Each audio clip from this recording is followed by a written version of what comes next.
బీసీలందరూ స్థానిక సంస్థ ఎన్నికల్లో రాజ్యాధికార దిశగా పయనించాలని రౌండ్ టేబుల్ సమావేశంలో చర్చించడం జరిగింది. ఈ సమావేశానికి ముఖ్య అతిథిగా రాష్ట్ర వ్యవస్థాపకులు దాసు సురేష్ ఆదివారం హాజరై మాట్లాడుతూ క్షేత్రస్థాయిలో బీసీల నాయకత్వాన్ని బలపరచాలని, విద్య, వైద్య, ఉపాధి, మౌలిక వసతుల కల్పనలో సంక్షేమానికి కృషి చేయాలని వారన్నారు. జాతీయ అధ్యక్షుడు నారుకోని మాట్లాడుతూ అగ్రవర్ణ జాతిలో బీసీలు బందీలవ్వకుండా స్వేచ్ఛగా సంఘటితం, సాధికారత, స్వయం పాలన సాగించాలని వారు కొనియాడారు. అదేవిధంగా వివిధ బీసీ సంఘ నాయకులు బీసీ జాతిపై వివిధ అభిప్రాయాలు తెలియజేశారు. ఈ కార్యక్రమంలో లంబాడి హక్కుల నేత దాసు రామ్నాయక్, రాష్ట్ర ఆర్గనైజింగ్ సెక్రటరీ మురళి, జాతీయ ధోబీ సంఘం నేత నడిమింటి శ్రీనివాసులు, ముదిరాజ్ సంఘం నేత సంజీవ్, తెలంగాణ ఉద్యమకారుడు మున్నూరు రవి, బీసీ నేతలు గోనెల శ్రీనివాసులు, మైత్రి యాదయ్య, మాజీ జెడ్పీ చైర్పర్సన్ రమాదేవి, వివిధ కుల సంఘాల నేతలు పాల్గొన్నారు. మనం ఎప్పుడు అందరం ఐక్యమత్యం ఉండాలనేది ఒక ప్రధానంగా అంశాన్ని తీసుకొని దయచేసి ఎవరైతే ముందర నడుపుతారో ఎక్కడెక్కడైతే భారత జాతిపిత మహాత్మా జ్యోతిబా ఫులే, జోహార్ చంద్రవల్లి సావిత్రిబాయి ఫులే, జోహార్ భారత జాతిపిత మహాత్మా జ్యోతిబా ఫులే, జోహార్ ఛత్రపతి శాహు మహారాజ్, జోహార్ ఛత్రపతి శివాజీ మహారాజ్.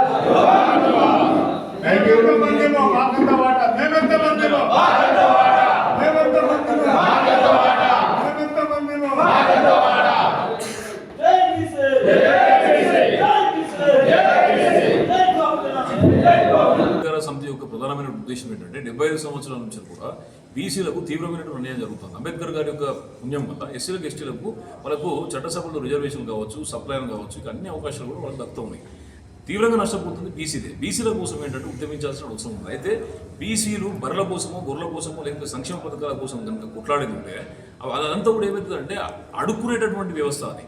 ఎప్పుడైతే రాజ్యాధికారం కనుక బీసీల చేతిలో ఉండేది ఉంటే అప్పుడు మనకు అవసరమైనటువంటి పనులు మనమే చేసుకోవచ్చు కదా.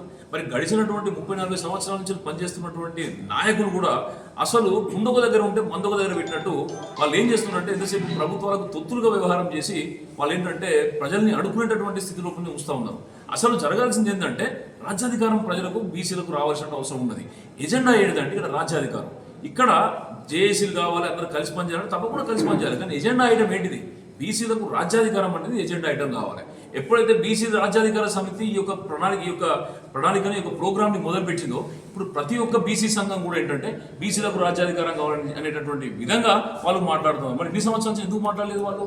అంటే పేరుకు బీసీల కోసం పనిచేస్తున్నట్టు ఉన్నా కూడా ప్రభుత్వానికి తొత్తులుగా, ఏ ప్రభుత్వం వస్తే ఆ ప్రభుత్వానికి తొత్తులుగా ఉండి పదవుల కోసం లాలూచి పడితే బీసీల పరిస్థితులు మారాయి కదా. మేము చాలా స్పష్టంగా చెప్తున్నాం, ప్రభుత్వంతో కూడా మేము చాలా స్పష్టంగా చెప్తున్నాం. మీరు నిజంగానే అవకాశాలు ఇవ్వకపోవడమే కదా సమస్య. బీసీలు ఏం తప్పు చేయలేదు కదా. వాళ్ళేమో అండరాని వాళ్ళు కానీ, లేకపోతే వాళ్ళ అధికారానికి దూరంగా ఉండాల్సిన అవసరం లేదు కదా. అవకాశాలు ఇస్తే వాళ్ళు సమర్థంగా పరిపాలిస్తారు. ఎందుకు ఇంకా భారతదేశం ఎదుగుతున్న దేశం ఉన్నది? ఎందుకంటే ఇక్కడ సమర్థత ఉన్నటువంటి బీసీలకు అవకాశాలు ఇవ్వకపోవడం వల్లనే ఇక్కడ మనం వెనుకబడిపోతున్నాం అని చెప్పి ప్రధానమంత్రి గారు కూడా చెప్పినాం, ముఖ్యమంత్రి గారు కూడా చెప్పినాం. అయితే దేశాన్ని మార్చాలంటే ఇక్కడ దానికి సంబంధించినటువంటి మార్పు రావాలి కదా. అసలు మార్పు తీసుకొని రాకుండా వాళ్ళకి అవకాశం ఇవ్వకుండా ఒత్తిపట్టి మేము అఖండ భారత్ చేస్తామంటే అఖండ భారత్ ఎట్లయితుంది దేశం? బీసీలో సంఘాలు చాలా ఉన్నాయి. ఉమ్మడి మహబూబ్నగర్ జిల్లా వ్యాప్తంగా ఉన్నటువంటి క్షేత్రస్థాయి బీసీ నాయకుల యొక్క రౌండ్ టేబుల్ సమావేశాన్ని మహబూబ్నగర్ టౌన్లోని ఇక్కడ పద్మశాలి భవన్ నందు మా మిత్రులు, సహచరులు శ్రీనివాస్ గారి యొక్క నేతృత్వంలో, అదే రకంగా మున్నూరు రవి గారు, అదే రకంగా అక్కల రమాసాయిబాబు గారు, ఇలా మున్సిపల్ చైర్మన్లుగా, జెడ్పీటీసీలుగా, ఎంపీపీలుగా పనిచేసినటువంటి అనేక మంది బీసీ నాయకుల సమక్షంలో కూడా మేము ఇలా ఈ యొక్క రౌండ్ టేబుల్ సమావేశం నిర్వహించడం జరిగింది. ఈ సమావేశం రాష్ట్ర వ్యాప్తంగా మేము నిర్వహించినటువంటి 10వ సమావేశం. ఇప్పటి వరకు మేము అన్ని ఉమ్మడి జిల్లాలలో కూడా విజయవంతంగా రౌండ్ టేబుల్ సమావేశాలను నిర్వహించి అక్కడ జిల్లా వ్యాప్త, నియోజకవర్గ వ్యాప్తంగా, మండల వ్యాప్తంగా కూడా మేము కమిటీలను ఏర్పాటు చేయడం మొదలుపెట్టాం. ఇదంతా కూడా ఒక ఎక్సర్సైజ్ లాగా మేము చేస్తూ ఉన్నాం. దీనికి గల ప్రధానమైనటువంటి కారణం ఏంటంటే బీసీల ఓటు, బీసీల నోటు బయటకు పోవడం వల్లనే బీసీలకు రాజ్యాధికారం అనేది సిద్ధించట్లేదు. మరి బీసీలకు రాజ్యాధికారం సిద్ధిస్తేనే వాళ్ళ యొక్క ప్రధానమైనటువంటి సమస్యలకు పరిష్కారం దొరికే అవకాశం ఉంటుంది. 75 సంవత్సరాల నుండి బీసీలు అదేవిధంగా బానిసత్వాన్ని కొనసాగిస్తూ ఉన్నారు. మేము చేసినటువంటి ఈ యొక్క పర్యటన, ఈ యొక్క సమావేశాలలో అటు ఖమ్మం జిల్లాలో చూస్తే బీసీల యొక్క ఎమ్మెల్యేల సంఖ్య 0. నల్గొండలో చూసేది ఉంటే కేవలం ఒకే ఒక బీసీ ఎమ్మెల్యే ఉన్నాడు. మరి ఇక్కడ మహబూబ్ నగర్లో 14 నియోజకవర్గాలు ఉంటే ఇక్కడ ఉన్నటువంటి బీసీ ఎమ్మెల్యేల సంఖ్య 2. ఈ 3 జిల్లాలు కలిపితే 36 మంది ఎమ్మెల్యేలు ఉంటే బీసీ ఎమ్మెల్యేలు ఉన్నది మాత్రం కేవలం 3 మాత్రమే. మరి ఇంత దారుణమైనటువంటి వివక్ష ఈ యొక్క 3 జిల్లాలలో కొనసాగుతుంది. రాష్ట్ర వ్యాప్తంగా కూడా బీసీల మీద కొనసాగుతూ ఉన్నప్పుడు మరి బీసీల యొక్క స్థితిగతులు మారేటటువంటి అవకాశం ఎక్కడ ఉన్నది? ఇవాళ ప్రభుత్వం ఏదైతే కులగణన చేసినా కూడా దాని పర్యవసానం మాకు రాజ్యాధికారం రావాల్సిందే కదా. మరి గాడిదకు గడ్డేసి గుర్రాన్ని ఉరకమన్నట్టు ఇవాళ ఓట్లన్నీ కూడా అగ్రవర్ణాలకు బీసీలు దారదత్తం చేసి ఇవాళ పరిస్థితులు బాగాలేవని చెప్పేసి అని తలబట్టుకుంటే అంత ప్రయోజనం లేదు. కాబట్టి దీనిని అంతా కూడా మనం సమీకరణ చేసుకోవాలంటే, దీన్ని సవరించాలంటే క్షేత్రస్థాయిలో బీసీల యొక్క నాయకత్వాన్ని బలోపేతం చేయాలి. అందుకు అవసరమైనటువంటి సర్పంచ్ ఎలక్షన్స్ కావచ్చు, జెడ్పీటీసీ, ఎంపీటీసీ ఎలక్షన్స్లలో కూడా బీసీల యొక్క ప్రాతినిధ్యం పెరగాలి. వాళ్ళు బలంగా తయారైతే తద్వారా ఎమ్మెల్యే స్థానాలను కూడా కైవసం చేసుకునే అవకాశం ఉంటుంది. ఇది ఒక దీర్ఘకాలిక ప్రణాళిక. దీనికి పెద్దలు నారగోని గారు, అదే రకంగా దాసురాం నాయక్ గారు, అదే రకంగా అనేక పార్టీలు కూడా ఇప్పుడు మాతో పాటు జతగడుతున్నాయి. మేమేంటంటే ఒక ప్రణాళికాబద్ధంగా ఒక స్పష్టమైనటువంటి విజన్తోని మేము ఈ యొక్క కార్యక్రమాన్ని కొనసాగిస్తున్నాం. ఎందుకంటే కిరాయి కొంపల్లో ఉన్నటువంటి బీసీలు తన సొంత గూడును ఏర్పాటు చేసుకోవడానికి ఒక స్పష్టమైనటువంటి ప్రయత్నం ఇప్పుడు కొనసాగుతుంది. కాబట్టి ఈ విధంగా ఇప్పుడు మా మహిళలను, యువతను కూడా మేము వాళ్ళని కలిపి ముందుకు తీసుకొని పోబోతున్నాం. ఈ పటిష్టమైనటువంటి కమిటీలను కూడా ఏర్పాటు చేసి ఈ యొక్క కార్యాచరణను ముందుకు తీసుకెళ్తున్నాం. తప్పకుండా ఈ దేశంలో కానీ రాష్ట్రంలో కానీ అసలు బీసీలు లేకపోతే దేవుళ్లకు పండుగలు కూడా లేనటువంటి పరిస్థితి ఉన్నది. మరి ఇది ఒక రకమైనటువంటి న్యాచురల్ జస్టిస్, సోషల్ జస్టిస్ ఇదే. కాబట్టి తప్పకుండా బీసీలకు న్యాయం జరగాలి, మహిళలకు న్యాయం జరగాలి. ఎంత దారుణం అంటే పక్క రాష్ట్రం లోపల ఈడబ్ల్యూఎస్ రిజర్వేషన్లు తమిళనాడులో అమలు కావు, కానీ మన రాష్ట్రంలో మాత్రం ఈడబ్ల్యూఎస్ రిజర్వేషన్లు అడిగితే తడుముగా వెంటనే ఇక్కడ అమలవుతూ ఉన్నాయి. కారణం ఏంటంటే అధికారం అనేది బీసీల చేతిలో, దళితుల చేతిలో కానీ మైనార్టీల చేతిలో లేకపోవడం వల్లనే ఇవాళ బీసీలకు, దళితులకు, మైనార్టీలకు తీవ్రమైనటువంటి అవమానాలు, వివక్ష కొనసాగుతూ ఉంది. మరి వీటిని అరికట్టాలంటే తప్పకుండా బీసీలు రాజ్యం చేయాల్సిందే. ఇది తప్పకుండా ఒక న్యాచురల్ జస్టిస్, ఇది ఒక సోషల్ జస్టిస్. కాబట్టి ముఖ్యమంత్రి గారు కూడా కేవలం ఒకే వర్గానికి అవకాశాలు కల్పించుకుంటూ తను ఉన్నటువంటి చుట్టూ ఉన్నటువంటి కోటరీని కూడా ఒకే సామాజిక వర్గానికి అవకాశాలు ఇస్తూ మరి ఇంకొక దిక్కు మాత్రం ఏంటంటే కులగణన చేస్తాం, మేము సామాజిక తెలంగాణ తీసుకొస్తాం, ప్రజాపాలన తీసుకొస్తాం అని చెప్పి అంటున్నాం. మీరు ఒకవేళ ఇంకా ప్రజాపాలన తీసుకొచ్చేది ఉంటే మేము ప్రజాస్వామిక పాలన తీసుకొస్తాం. ఇక్కడ సబ్బండ వర్గాలకు సమాన అవకాశాలు ఇచ్చేటటువంటి విధంగా మన యొక్క తెలంగాణ పురోగమించాలి. అప్పుడే రాష్ట్రానికి, దేశానికి ఏంటంటే మన రాష్ట్రం దిక్సూచి కావద్దు తప్పించి కేవలం మీరు చెప్పడం మాత్రము సమాన అవకాశాలని మీ చుట్టూ కోటరీని మాత్రం కేవలం ఒకే ఒక సామాజిక వర్గానికి కనుక పెట్టుకుంటే మాత్రం తప్పకుండా మీరు పర్యవసానం చెల్లించాల్సిన అవసరం ఉంటుంది. ఇవాళ 10వ జిల్లా కూడా మహబూబ్ నగర్ పెట్టడానికి గల ప్రధాన కారణం ఏంటంటే ఇది మీ జిల్లా, ఇది చాలా పెద్ద జిల్లా, ఇక్కడ వలసలు కొనసాగుతున్నటువంటి జిల్లా. ఇక్కడ మొదటి ముఖ్యమంత్రి కూడా బూర్గుల రామకృష్ణారావు గారు ఇక్కడి నుంచి అయినా కూడా ఇవాళ మీరైనా కూడా ఇవాళ మా బడుగులు, బలహీన వర్గాలు, బీసీల యొక్క బతుకులు మారినటువంటి పరిస్థితి ఉంది. కాబట్టి దీన్ని తప్పకుండా మీరు అడ్రస్ చేయాల్సిన అవసరం ఉన్నది. మీ చిత్తశుద్ధిని కూడా మేము పరిశీలిస్తున్నాం. మీరు కనుక నిజంగా నిజాయితీతో కనుక బీసీలకు, దళితులకు కనుక న్యాయం చేసే ఉద్దేశం ఉండేది ఉంటే తప్పకుండా ఏంటంటే చట్టసభలలో బీసీ మహిళలకు రిజర్వేషన్ ఇవ్వాలని చెప్పి మీరు కొట్లాడండి. చట్టసభలలో మాకు అవకాశాలు ఇక్కడ కావాలి, అదేవిధంగా దేశ జనాభా గణన లోపల బీసీ గణన జరగాలి, ఈడబ్ల్యూఎస్ రిజర్వేషన్ ఇక్కడ అడ్డుకోవాలి. మీరు ఎంత మేరకు ఉన్నారో అంత మేరకు అవకాశాలు తీసుకోండి, మాకేం అభ్యంతరం లేదు. మీరు మీ తిండి తింటా ఉన్నారు, మా తిండి కూడా తింటా ఉన్నారు, ఇదేమన్నా న్యాయమా అని చెప్పేసి మేము అడుగుతా ఉన్నాం. ఏదైతే అగ్రవర్ణాలకు వాళ్ళు ఏ మేరకు జనాభా ఉన్నారో ఆ మేరకు అవకాశాలు ఇవ్వండి, మేము అడ్డుకోవట్లేదు కదా. కానీ మా అవకాశాలకు గండి కొడతాం అంటే ఇది ఏ విధమైనటువంటి సామాజిక న్యాయం?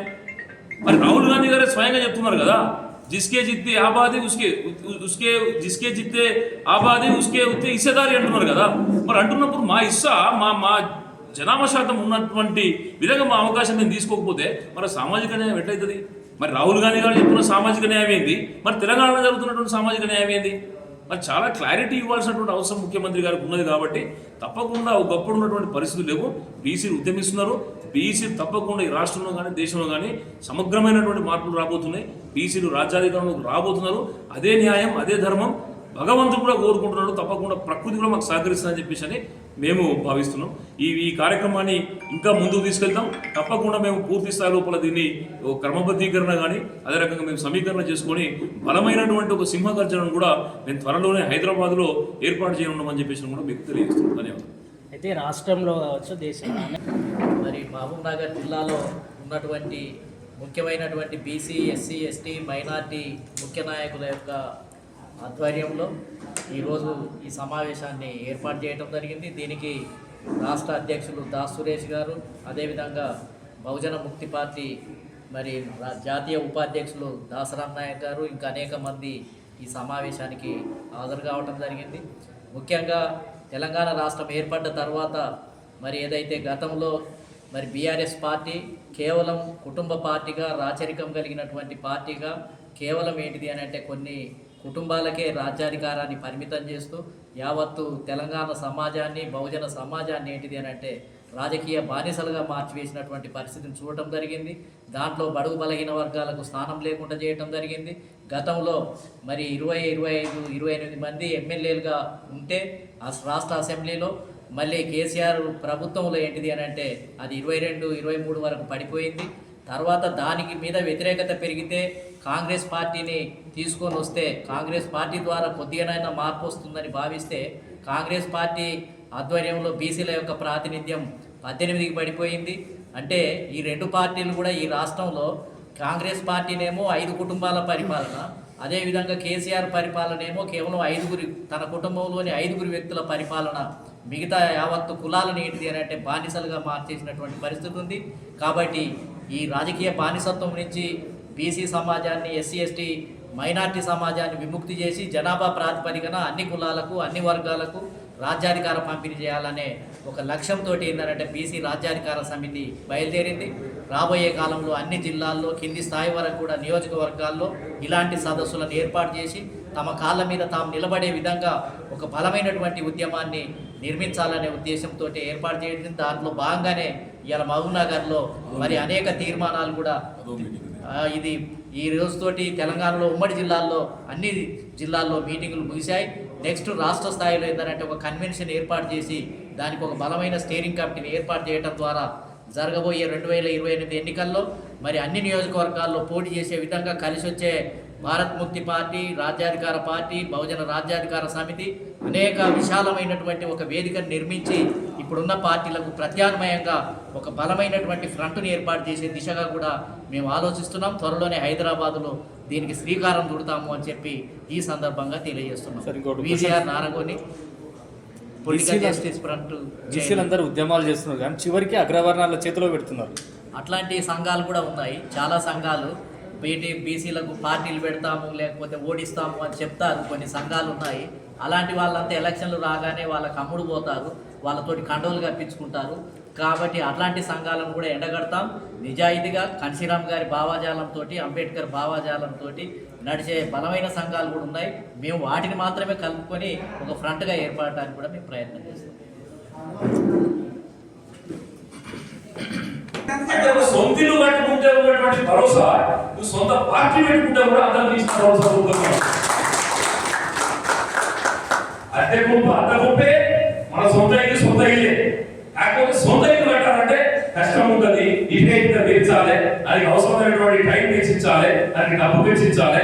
ఇవన్నీ కూడా తల్లిదండ్రులు ఉంటాయి. మనకు తల్లిదండ్రులు ఉంటుందని చెప్పేసి సొంత ఇల్లు కట్టుకోకుండా జీవితాంతం నువ్వు మంది లేకపోతే కిరాయి గుంపలు ఉంటే రేపు మన ఆరోగ్యం బాగాలేకపోయినా ఇబ్బంది వచ్చినా కూడా అప్పుడు మన పరిస్థితి ఏంటి? ఇలా మన పరిస్థితి బాగాలేదు. సంజీవన చెప్పినట్టు ఏ పార్టీలో ఉన్నా కూడా మన పరిస్థితి బాగాలేదు. మన పరిస్థితిని మనం మార్చుకోవాలో మరి మార్చుకోవాలంటే మనం చేయాల్సింది మన ఇల్లు పెట్టుకోవాలి, మనం పార్టీ పెట్టుకోవాలి. దానికి మీరు అందరూ కూడా సమాయత్తం కావాల్సిన అవసరం. ఎందుకంటే బలమైనటువంటి జిల్లా కోసం మనం బలమైనటువంటి డబ్బులు బలంగా కాదు, ఆస్తులు బలంగా కాదు, మానవ వనరులు బలంగా ఉన్నటువంటి రాష్ట్రం ఇది. ఇది జిల్లా ఇది చాలా మంది ఇలా తెలిసిన వాళ్ళు ఉన్నారు. ముఖ్యంగా ఈ సమాచారము మా మిత్రుడు దాసరామ్ నాయక్ గారు మనకు చెప్పడం జరిగింది. ఆ సమాచారం నుంచి మేము ఇక్కడ రావడం జరిగింది. ఆయన కూడా వేరే నడుస్తున్నారు. ముఖ్యంగా ఈరోజు బీసీ రాజ్యాధికార సమితి మరి ముందర మహానుభావుని ఫోటో మహాత్మా జ్యోతిరావు ఫులోది ఎట్టింది. మరి ఆయనకు మనం గార్లెండ్ వేసిందంటే మరి నిర్వాహకులు అది మర్చిపోయినట్టున్నారు. ముఖ్యంగా అంబేద్కర్ కంటే ముందు మహాత్మా జ్యోతిరావు ఫులే ఈ దేశంలో ఉన్నటువంటి అణగారిన వర్గాల సామాజిక న్యాయం కొరకు, సమాజ నిర్మాణం కొరకు, ఆర్థిక సమానత్వం కొరకు, దళిత బహుజనుల రాజ్యాధికారం కొరకు ఆర్నిసలు పనిచేసినటువంటి ఉద్యమ నాయకుడు మహాత్మా జ్యోతిరావు పూలే. తెలియదు మరి, తెలియనప్పుడు తెలియదని చెప్పాలి. అందరూ తెలుసా అని అన్యాయాలు రెడ్డియా? రెడ్డియా? సో ఇంతవరకు రెండు తెలుగు అయితే రాష్ట్రాలు బీసీ సీఎం కాలేదు. తెలిసిన నాకు అర్థమైన కానీ నేను చెప్తున్నా. ఇవాళ రాష్ట్ర రాజధాని వచ్చేది ఇవాళ ప్రతి ఒక్క జిల్లాను కూడా తట్టి లేపుకుంటూ మీరు ఎదురు చూస్తున్నటువంటి మిమ్మల్ని తట్టి లేపేటటువంటి బాధ్యతను మేము బీసీ రాజ్యాధికార సమితి మీరెత్తుకున్నది.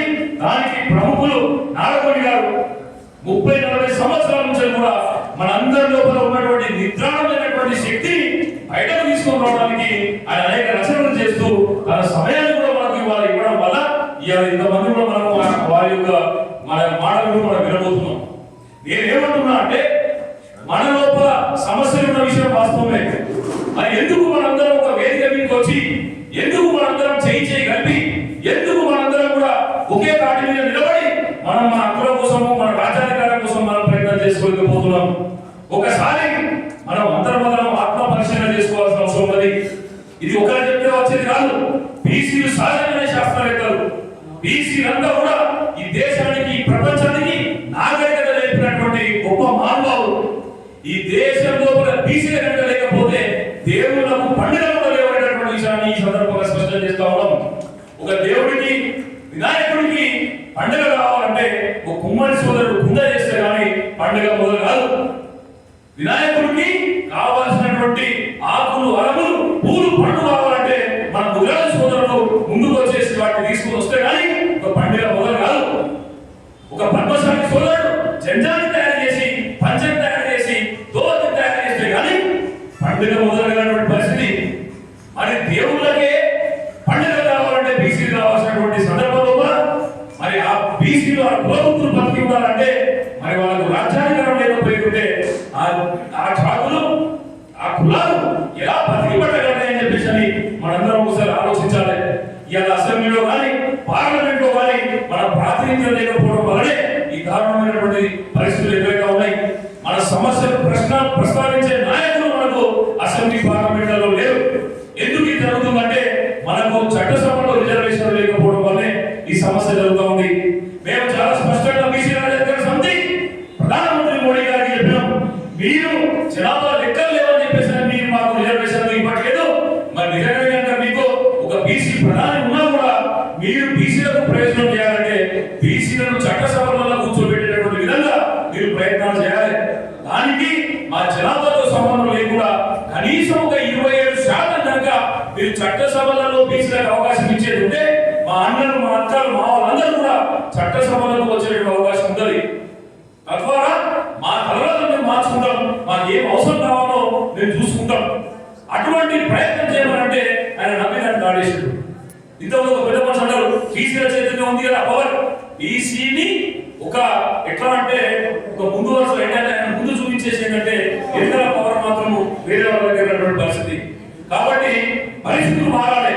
ఎట్లా మారాలంటే అన్న చెప్పినట్టు గ్రామ స్థాయిలో, బూత్ స్థాయిలో కూడా మనందరం కూడా మమేక కావాలి. ఒక అనివార్యతను, ఒక రాజకీయ అనివార్యతను, మన ఓట్ల మీద అనివార్యతను, మన నోట్ల మీద అనివార్యతను ఈ అగ్రవర్ణాలకు మనం కల్పించినప్పుడే రాజ్యాధికారం మన కాళ్ళకాడ ఉండాలి. ఆ విధంగా మాత్రమే మనం తీసుకోకపోతాం.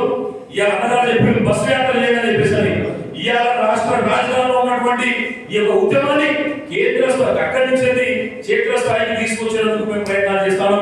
కానీ మా బలం సరిపోతలేదు. మాకు అనేక సమస్యలు ఉన్నాయి. ఇక్కడ మీటింగ్ ఏర్పాటు చేయడం కోసం ఒక వారం రోజుల నుంచి మేము తిప్పలు పడుతుంటే సాలాని వినయ్ గారు, అదే రకంగా ఇక్కడ శ్రీరన్న గారు మీరు సహకరిస్తే మనకు ఇవాళ ఏంటంటే ఈ చిన్న హాల్ లోపల మనం కూర్చోగలుగుతున్నాం. మనందరం తలవగా చేస్తే పెద్ద హాల్లో, పెద్ద ఫంక్షన్ హాల్లో ఘనంగా మనం నిర్వహించుకోలేమా? ఎందుకు మనకు రాజ్యాధికారం వస్తుంది అంటే మనం త్యాగం చేయడానికి సిద్ధం లేకపోవడం వల్లనే మనం రాజ్యాధికారం రాలేకపోతున్నాం. మన దగ్గర 10 మంది ఉంటే మనం జనాభా మన వాళ్ళని త్యాగం చేద్దాం. మన దగ్గర టైం ఉంటే త్యాగం చేద్దాం. మన దగ్గర ₹4 ఉంటే ₹1 త్యాగం చేద్దాం. ఈ విధంగా త్యాగం చేసేటటువంటి గుణాన్ని మనం అలవర్చుకోకపోవడం బీసీలు చిన్న చిన్న విషయాలకు లొంగిపోతా ఉన్నారు, చిన్న చిన్న పదవులకు లొంగిపోతా ఉన్నారు. నిజంగా కనుక త్యాగం చేసే గుణాన్ని అలవర్చుకొని లక్ష్యాన్ని కనుక బలంగా నిర్ణయించుకొని కనుక మొదలు పెట్టేటుంటే అగ్రవర్ణాలు మన చుట్టుపక్కల రావడానికి కూడా భయపడుతున్నటువంటి విషయాన్ని మీరు అర్థం చేసుకోవాల్సిన కోరుతున్నాం. ఎందుకంటే అన్నగారు కూడా వేరే పని మీద చాలా మంది మాట్లాడి ఉన్నారు కాబట్టి దాసవరం నాయకుల గారి గురించి చాలా సేపు వెయిట్ చేస్తా ఉన్నాం. కాబట్టి ఇవాళ మహబూబ్ నగర్ జిల్లాలో 14 నియోజకవర్గాలు ఉన్నాయి, దాదాపు 40 లక్షల జనాభా ఉన్నది. మరి వలసల ప్రాంతంగా వలసల జిల్లాగా పేరు పొందినటువంటి ఈ యొక్క మహబూబ్ నగర్ పాలమూరు జిల్లా లోపల వలస పోయేదంతా కూడా బీసీ ఎస్సీ ఎస్టీ మైనారిటీలే.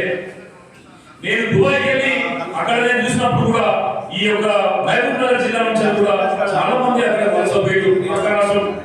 కర్ణాటక కానీ మిగతా పక్క జిల్లాలకు కూడా వలస పోతా ఉన్నారు. మరి వలస పోయే వాళ్ళు ఎవరు?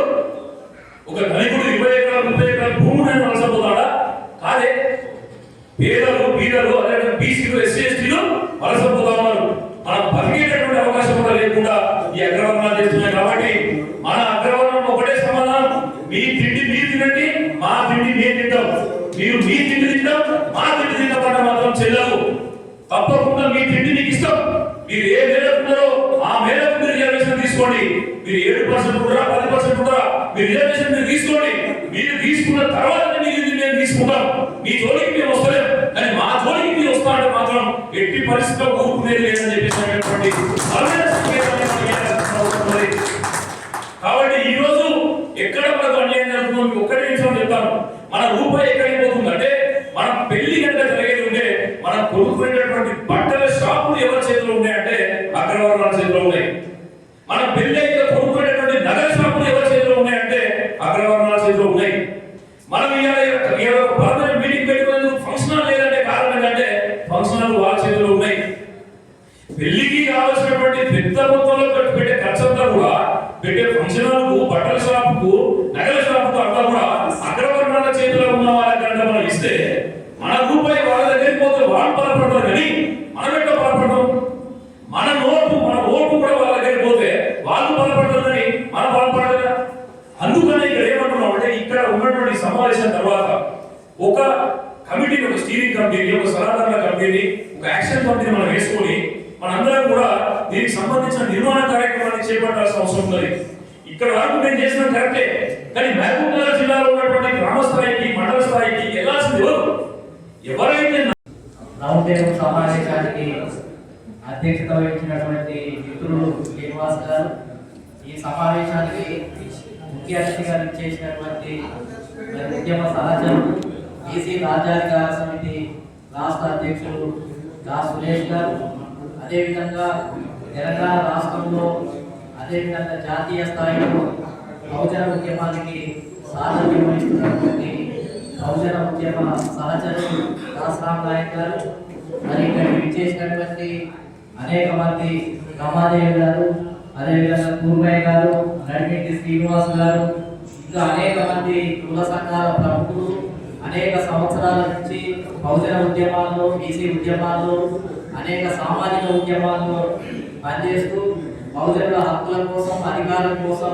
ఉద్యమిస్తున్నటువంటి సోదరుల ఈరోజు ఏదైతే బీసీ రాజ్యాధికార సమితి మరి తెలంగాణ రాష్ట్రంలో మరి దాస్ సురేష్ గారి యొక్క నాయకత్వంలో కొనసాగుతుంది.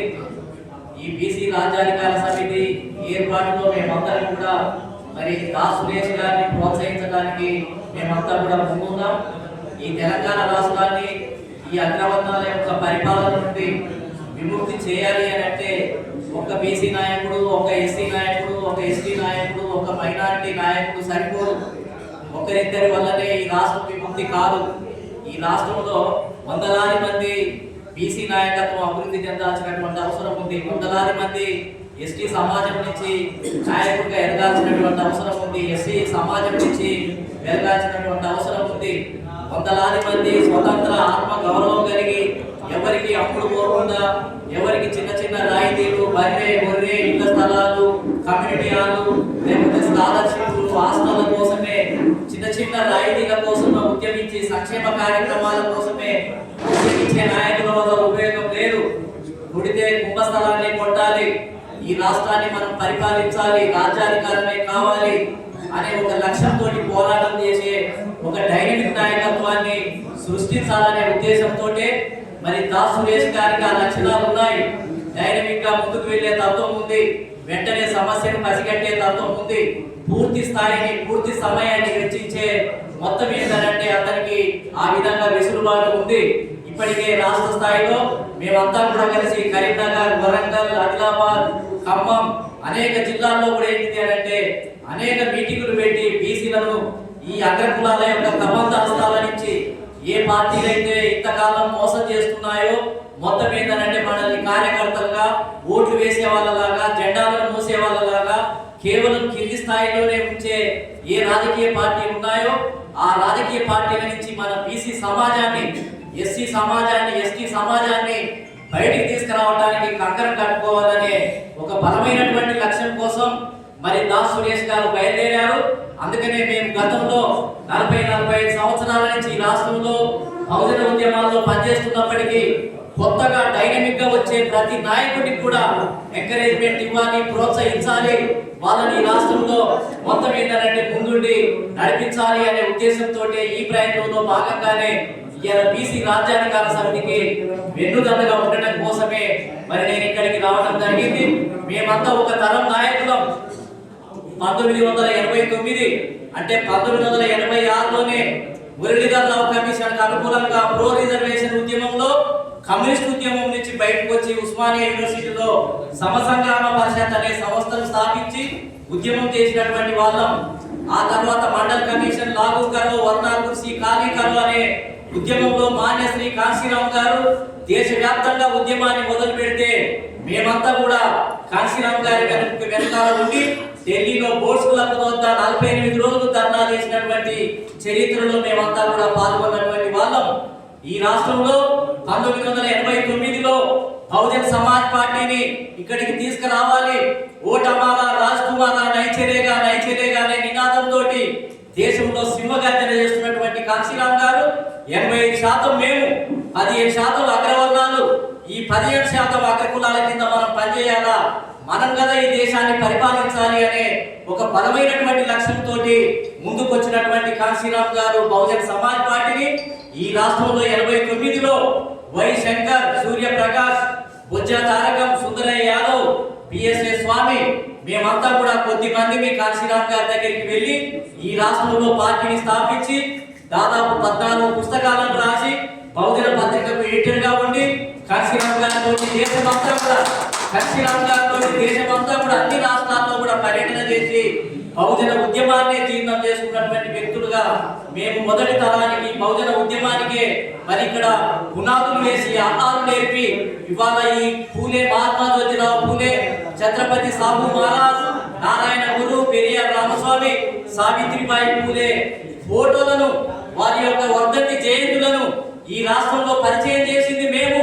మహారాష్ట్రలో మొత్తం ఏంటంటే క్యాలెండర్లు కొనుక్కొని వచ్చి లగ్డికాపూర్లో చిత్రపటాలను తయారు చేసి మొత్తం ఏంటంటే రాష్ట్రంలో మొత్తం ఏంటంటే వర్ధంతి జయంతి కార్యక్రమాలను నిర్వహించినటువంటి వాళ్ళం మేము. బహుజన్ సమాజ్ పార్టీలో దాదాపు 148 మందికి మరి టికెట్లు ఇచ్చినటువంటి చరిత్ర, బీసీలకు 148 మందికి ఏంటిది అంటే టికెట్లు ఇచ్చి చరిత్రను సృష్టించినటువంటి పార్టీ బహుజన్ సమాజ్ పార్టీ. అదే విధంగా చిరంజీవి గారు ఏదైతే ప్రజారాజ్యం పార్టీ పెట్టినప్పుడు